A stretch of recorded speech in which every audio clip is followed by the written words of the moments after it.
Inaligtan kanyang glorya dahil sa pangako na ibinigay kay Adam, tapos Abraham ng isang manunubos, korderong walang dungis, pinatay mula sa paglalang ng mundo.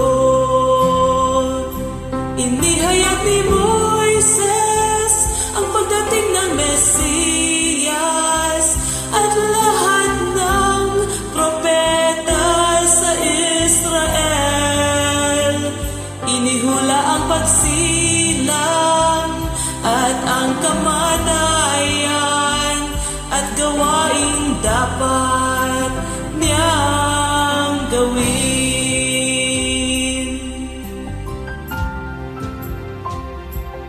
Bagamat dalisay at walang kasalanan, siya ay nagpabinyag sa pinsang si Juan. Ang Ama at Espiritu sa tinig at presensya ay kinumpirmang siya'y kordero ng Diyos. Pinasan niyang bigat ng sala at hirap at nadama ang kahihiyan ng sala.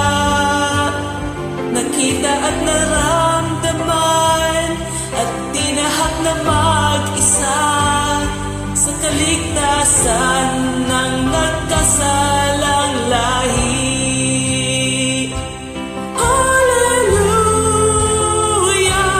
Tinupad niya ang utos ng Diyos.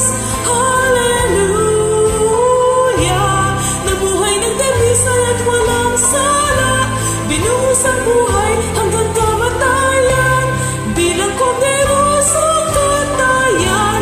Jesucristo, kordero ng Diyos. Hallelujah! Ang may kasiyahan sa kanyang handog. Hallelujah!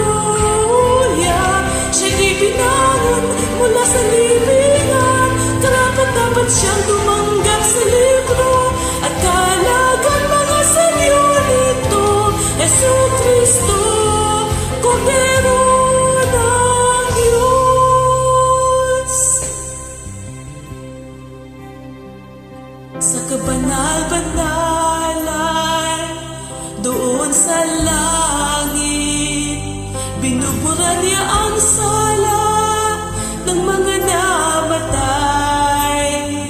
Ito ay darating para sa mga buhay.